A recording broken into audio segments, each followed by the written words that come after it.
Blossom told me when I nipped in the cafe this afternoon. All right. It's terrible. Mind you, were lucky, though. They could have trashed the place. You hear all these stories. Yeah. But you should have told me you were going to see the police dinner time. I'd have given you the afternoon off. How'd you get on with them? Were they helpful? Yeah, they were great. They said it was probably a kid that knew me. Oh, yeah, I can believe that. Yeah, me too.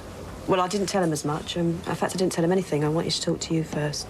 Me? Well, how can I help you? Only when I came down, I did see a couple of lads legging it through the window.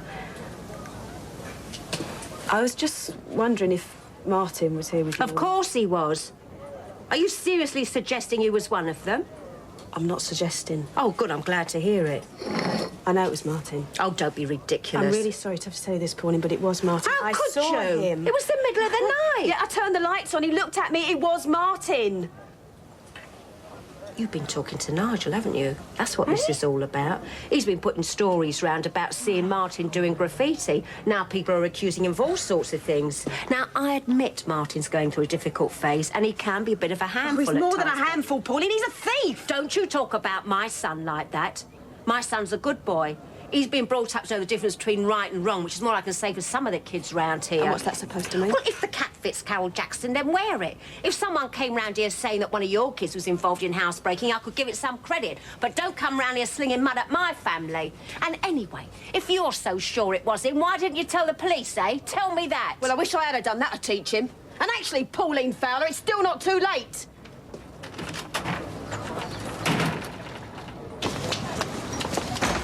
Hey, steady on. You all right? No, I've just been talking to Pauline Fowler, like you said. I want you to tell us the truth, Martin. What did you do after you went to your room last night? I went to bed. Why? But we're not going to be angry, Martin. We just want you know. I told you I went to bed. Or is that a crime now as well? As well as what? Everything I do seems to be wrong these days. I can't breathe without someone accusing me of something. Who's accusing you of anything? You are. You always do. All right, that's enough of that. No, it's not. You accuse me of things I haven't even done. You don't let me say anything. Actually, Martin, you're the only one who's brought up the word accusation. All Mum wanted to know is, did you go to bed last night? Stop twisting everything. Look, we'd all be a lot happier if you would just give us your word that there's no truth in what Carol said. There isn't.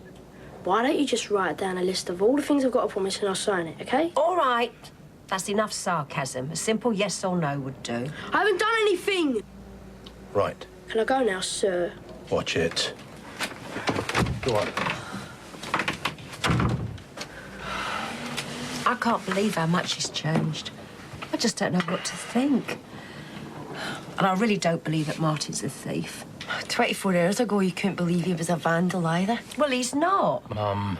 Well, this is entirely different. So you do accept he might have been responsible for the graffiti, Look, then? I didn't say that. Look, the main point is that we've got to find a way of stopping this before it goes any further. Why are you looking at me as though it's my fault?